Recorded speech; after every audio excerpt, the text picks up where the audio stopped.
been a while, but here I am. So before we get started, please make sure to go over to my TikTok, give me a follow. I would appreciate it. Let's get into DreamWorks. I haven't been checking for DreamWorks in a while, and I just finished watching How to Train Your Dragon, the trilogy. Let's start with Hiccup. Hiccup is our main character, and obviously he's the stereotypical teen who's not understood. And I think that's why we can all relate to him. But his relationship with Toothless is so pure, just like a relationship with an animal would be as pure. Now, there is a live action that came out, last month because I'm doing this in July. Another cash grab. I can't say that I'm never gonna watch it. Maybe when it comes on streaming because I'm not paying 20 something bucks to go and see this. But anyway, the relationship with Toothless and Hiccup is at the forefront. And I think it is what makes this trilogy great. I haven't watched any of the other shorts that are made or anything like that. I've just watched the three movies. There is a lot of parallels between Toothless and Hiccup.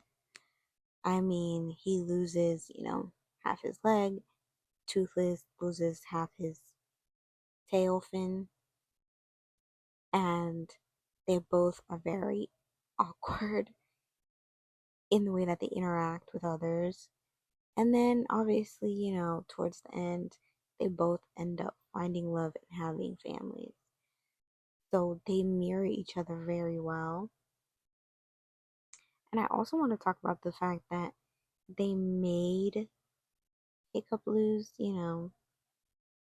half his leg. I think it's very interesting because I don't think a hero has ever, especially an animated, geared toward children, have that happen. I haven't seen it. And I thought that was a good choice to make. Um, Nothing can beat the first film for me. The first film, you know, really opened my eyes to how great this was and how beautifully written it was. And obviously, a second movie, adds upon it. And obviously, in the second movie, he loses his father and has to step up to being chief, something that he never wanted to be. I also want to bring this up as well. The responsibility that Hiccup faces throughout the trilogy is really something. It's, I mean, he is the son of the chief. He was always going to be in charge.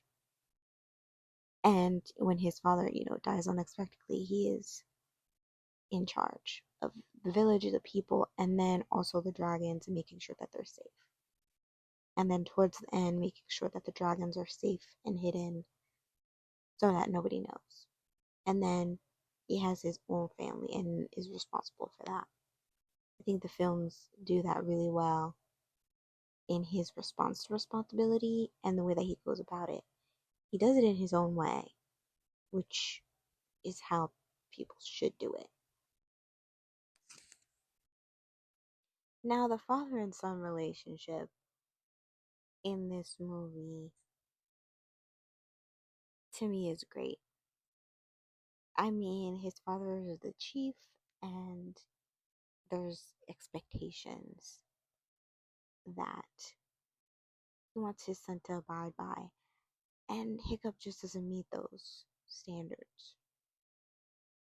And obviously, towards the end of the first movie and in the second movie, his father completely accepts everything that Hiccup tries to do.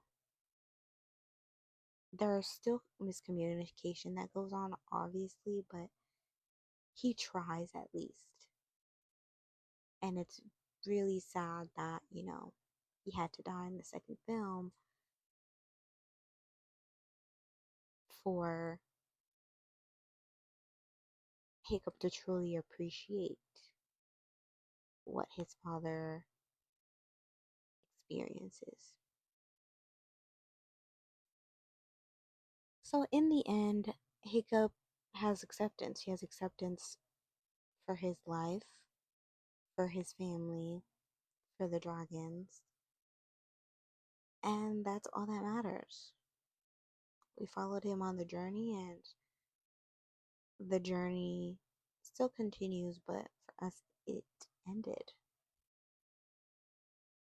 And his relationship with Hiccup has changed absolutely everything. So, DreamWorks, you did your big one with this trilogy. You really did. And I'm not really looking forward to the live action ones, but please like, share, and subscribe and follow me on TikTok.